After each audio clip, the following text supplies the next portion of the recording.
ಈಗೇನಿದ್ರು fast ದುನಿಯಾ, ಈ ಹೊಸ ದುನಿಯಾಗೆ addict ಆಗಿರೋ ಅದೆಷ್ಟೋ ಮಂದಿ ತಮ್ಮ ಆರೋಗ್ಯದ ಕಡೆ ಗಮನ ಕೊಡೋದನ್ನೇ ಮರೆತು ಬಿಟ್ಟಿದ್ದಾರೆ. ಇದನ್ನೇ ಬಂಡವಾಳ ಮಾಡಿಕೊಂಡ ಬಹುತೇಕ ಹೋಟೆಲ್ನವರು ಆಹಾರದಲ್ಲಿ ಕೆಮಿಕಲ್ ಮಿಕ್ಸ್ ಮಾಡಿ ಗ್ರಾಹಕರಿಗೆ ನೀಡ್ತಾ ಇದ್ದಾರೆ. ಇದರ ವಿರುದ್ಧ ಸಮರ ಸಾರಿರೋ ಆರೋಗ್ಯ ಇಲಾಖೆ ಕೆಮಿಕಲ್ ಮಿಕ್ಸ್ ಮಾಡಿ ಆಹಾರ ಸಿದ್ಧಪಡಿಸ್ತಿರೋ ಹೋಟೆಲ್ಗಳ ವಿರುದ್ಧ ಸಮರ ಸಾರಿದೆ. ನಕಲಿ ಔಷಧಿಗಳ ವಿರುದ್ಧ ಆರೋಗ್ಯ ಇಲಾಖೆ ಸಮರ. ಔಷಧಿಗಳ ಮಾದರಿ ಪರೀಕ್ಷೆಗೆ ಮುಂದಾದ ಆರೋಗ್ಯ ಇಲಾಖೆ. ಹೋಟೆಲ್ಗಳ ಮೇಲೆಯೂ ಹದ್ದಿನ ಕಣ್ಣಿಡಲು ತೀರ್ಮಾನ.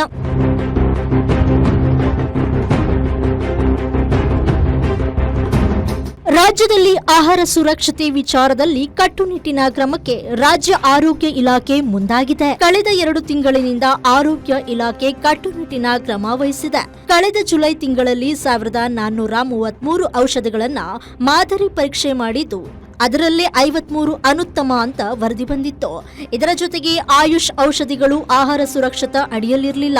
ರೋಗಿಗಳಿಗೆ ಅನುಪಯುಕ್ತ ಔಷಧಿಗಳನ್ನ ಮಾರಾಟ ಮಾಡ್ತಿದ್ದ ಸುಮಾರು 40 ಲಕ್ಷ ಮೌಲ್ಯದ ಔಷಧಿಗಳನ್ನ ಜಪ್ತಿ ಮಾಡಲಾಗಿದೆ. ಈ ಮಾದಕ ವಸ್ತುಗಳ ದುರ್ಬಳಕೆ, ಅದರಲ್ಲೂ ಕೂಡ ಯಾರ್ಯಾರು ಈ ನಿದ್ದೆ ಮಾತ್ರೆಗಳು ಅಥವಾ ಈ ಸ್ವಲ್ಪ ಈ ಆಂಟಿಬಯೋಟಿಕ್ಸು ಪ್ರಿಸ್ಕ್ರಿಪ್ಷನ್ ಇಲ್ಲದೆ ಮಾರಾಟ ಮಾಡೋದು ಮತ್ತು ಈ ಥರ ಕೆಲವು ಡ್ರಗ್ಸ್ ಏನಿರ್ತದೆ, ಸೈಕೋಟ್ರೋಪಿಕ್ ಡ್ರಗ್ಸ್ ಅಂತ ಏನು ಹೇಳ್ತೀವಿ, ಈ ಥರದ್ದೆಲ್ಲ ಅವರು ಮಾರಾಟ ಮಾಡ್ತಕ್ಕಂಥದ್ದಿದೆ.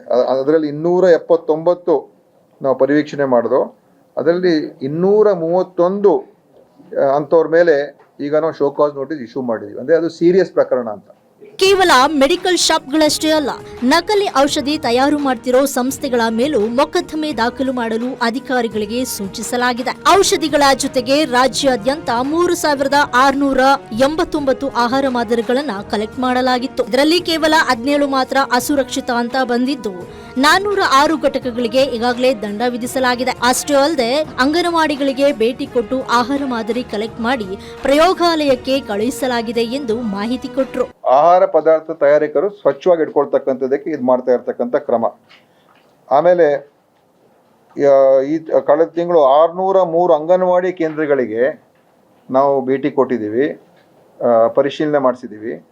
ಆಮೇಲೆ 545 ಮಾದರಿಗಳ ಸಂಗ್ರಹಣೆ ಆಗಿದೆ. ಸೊ ಇದನ್ನೆಲ್ಲ ಈಗ ವಿಶ್ಲೇಷಣೆಗೆ ಕಳಿಸಿದ್ದೀವಿ. ಬರೋ ತಿಂಗಳಿಗೆ ನಿಮಗೆ ರಿಪೋರ್ಟ್ ಕೊಡ್ತೀನಿ. ಇದನ್ನು ನಿಮಗೆ ನಿಮ್ಮ ಮಾಹಿತಿ ಕೊಡ್ತಾ ಇರುವಂಥದ್ದು. ಸೊ ಈ ಥರ ಹೋಟೆಲ್ ರೆಸ್ಟೋರೆಂಟ್ಸ್ ಕೂಡ ಮಾಡಿರುವಂಥದ್ದು ಇದೆ, ಅದರಲ್ಲೂ ಕೂಡ ನಿಮಗೆ ರಿಪೋರ್ಟಲ್ಲಿ ಇದೆ. ಇನ್ನು ಆಹಾರ ಪದಾರ್ಥಗಳಲ್ಲಿ ಪದೇ ಪದೇ ಉಪಯೋಗಿಸುವ ಎಣ್ಣೆ ಕುರಿತು ಆಹಾರ ಇಲಾಖೆ ಗಮನ ಹರಿಸಿದೆ. ಕೆಲವು ಕಡೆ ಫ್ಯಾಕ್ಟ್ ಹೆಚ್ಚು ಬರೋದಕ್ಕೆ ಅಂತ ರಾಸಾಯನಿಕ ವಸ್ತುಗಳನ್ನ ಬಳಕೆ ಮಾಡ್ತಿರೋದು ಕಂಡು ಬಂದಿದ್ದು, ಕೆಎಂಎಫ್ ಮೂಲಕ ಅದರ ಪರಿಶೀಲನೆ ಮಾಡಲು ತಿಳಿಸಲಾಗಿದೆ. Maruti Pavagada, guarantee news, Bengaluru.